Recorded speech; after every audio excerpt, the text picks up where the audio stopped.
Hello and welcome to the Orminators. I'm Chris Orr of the Orminators. This particular video is going to be overland related.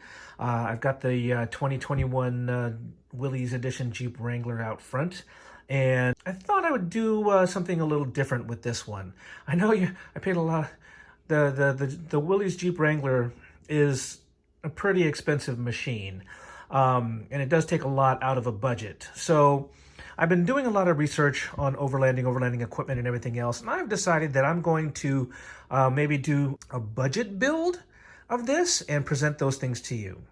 So, for example, one of the first things that I decided I was going to do is put a mount in this thing for my phone. Now, of course, the Willys Edition has the larger touchscreen and everything else, and I can plug my phone into it and just kind of tuck it off to the side. But I do also like the idea of being able to put my phone up there for my OnX off-road trails application, for example, and being able to see that, because that doesn't show on the bigger screen. Now, there are several different kinds of mounts that you can do, but a lot of them don't work in the Willys. For example, I've got this pile of old mounts from different things, like the ones that's attached to the dashboard or attached to the windshield. And the dashboard on the Willys is a lot narrower. So the kind that stick on top really then take up a lot of the windshield space. Or the ones that stick onto the windshield also, again, take up a lot of real estate. So 67D makes a mount that's kind of cool, because it actually uses the space where the tray is, where you put your sunglasses and coins and things like that. And I was at the E3 2021 conference in Vegas, and Trail Recon's Jeep was there, and that's where I actually saw one of those for the first time. And here's a picture of that in place with his stuff in it. But that particular kind of setup right there is pretty expensive. It's well north of $150, $175 for that. Even the kind that only sits on the driver's side, for example, is $100. So I went online, found this particular one on Amazon, and you can see that in the screenshot here. And it arrived in a couple days, and it's only $67 in this case, with tax, right? So we're going to go ahead and open this up for the first time so that we can see what's inside.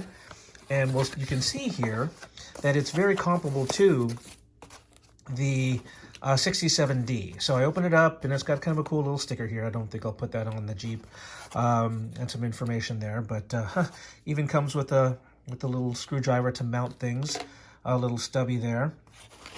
So this is going to be the mounting ball.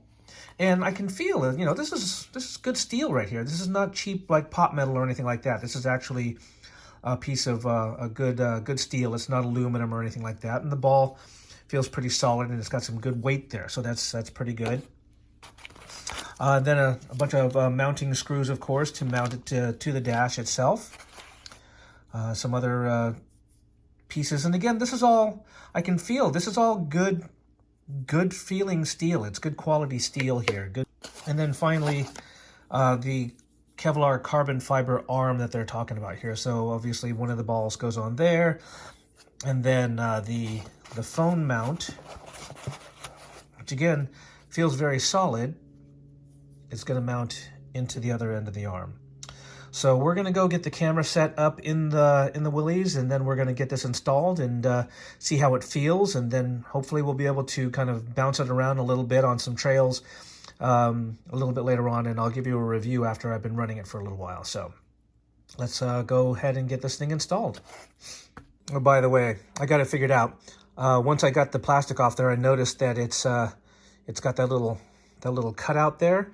It's a bottle opener. So that's pretty cool. It's not a pen like I originally thought it was, because they do have pens also. That actually would have been also kind of cool for it to be a pen, but I think it's better as a bottle opener than a pen. So that's pretty cool. I just have to remember not to keep it in my luggage, because TSA would freak out. All right, step one, remove all the crap that you have in the tray. Anybody need some money? Step number two, and this is something I didn't realize, is that this actually just is a little rubber piece that comes out like so. So we're gonna peel that out. Now here, you can see, it's just a quite simple little plastic thing here. And so we're going to unscrew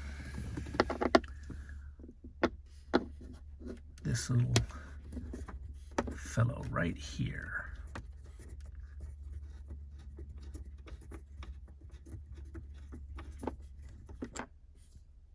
And you can see it's a pretty decent length, but pretty easy thing there that comes out, and then we will set that aside. Now again, looking at the actual plate here, how it's going to sit is right in that little space right there. Now, and that is supposed to go there. So you can see it should line up okay there. And then if I take off this two-way tape here, it's going to set right down in there and then screw down. So we'll go ahead and do that. I've peeled off the tape and I put that screw in there. Now, it feels pretty sturdy with the tape and that screw in there. And it came with the extra screws. I could probably add the additional ones here and here. I'm kind of at the moment thinking maybe I don't. And then the next step, which I will work on off camera, would be to trim. Let me put this back into place over here where it belongs. Would be to trim the rubber mat here. I don't know if you can see that. To trim it there so that it lies flat, and then this thing is just up there. But this part of the rubber mat would be gone. So let's go ahead and do that. All right. So step 2 was to take the tape off and install the piece. Step 3 was to trim off the end piece of the little rubber tray. Now, I actually thought about trying to make it really nice and trim this so that it would actually fit around that. The problem is obviously that the extra 1/8 inch of the piece of steel here, or whatever that is, it looks like it's about 1/8 of an inch, kicks it over far enough that it doesn't actually allow this to set flat down here in the main part of the tray here. So I go ahead and took it off here, and then I figured anyways it's going to be covered up by most of this stuff anyway. So the next part is to put the arm on there, and then we're going to go ahead and tighten that on there. So that tightens up real nice. We'll make sure that's straight there, and it tightens pretty good. So that's actually on there pretty good. And at this point, we take our actual phone holding unit and we'll go ahead and get that in there as well. And now the bracket is installed. Again, it's pretty heavy duty there, and we'll go ahead and make sure it fits the phone. All right, so it took me a minute to kind of figure out what this thing is. It's actually a wrench that allows you to get some additional leverage so that you can make sure that everything is nice and tight. You can see here that if I needed to turn that a little bit more, that would actually go on there and allow me to tighten that up. So that's actually pretty cool. So that's actually the whole thing. And I've got it set up so that my phone will sit in there sideways, and I'll have to get some footage from another camera so that you can actually see what it looks like. But it's actually in a pretty good spot. This is going to be pretty cool. And like I said, it's pretty well built, and it's nice and tight at, you know, a pretty fair chunk of change less, you know, than the one from 67D.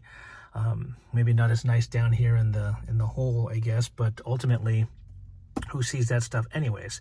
So BulletPoint looks pretty cool, and I'm pretty happy with the way that went in here, and we'll see how well it holds the phone in an off-roading situation. But it looks like pretty good construction so far. Came with a cool little wrench, as well as the bottle opener, which was again a nice unexpected surprise. You'd probably be expected to pay at least, you know, some money for that if you were to be out and about. So in any case, I'm pretty happy with it, and yeah, take a look at them and make a decision between this one and some of the other more expensive options for this stuff. They do also have a rail system. There's a passenger side version of this. You can also do a rail very similar to 67D that would allow you to put like a GoPro in there in the window, but I don't do much of that sort of camera work yet anyways. Well, thank you very much for watching this video this far, and I hope to have more of these sorts of videos uploaded over the coming weeks, months, years as I build this as I build up the Wrangler. And thank you very much for watching. Give me a like, a share, and a subscribe. Have a good time, and I'll see you in the next video.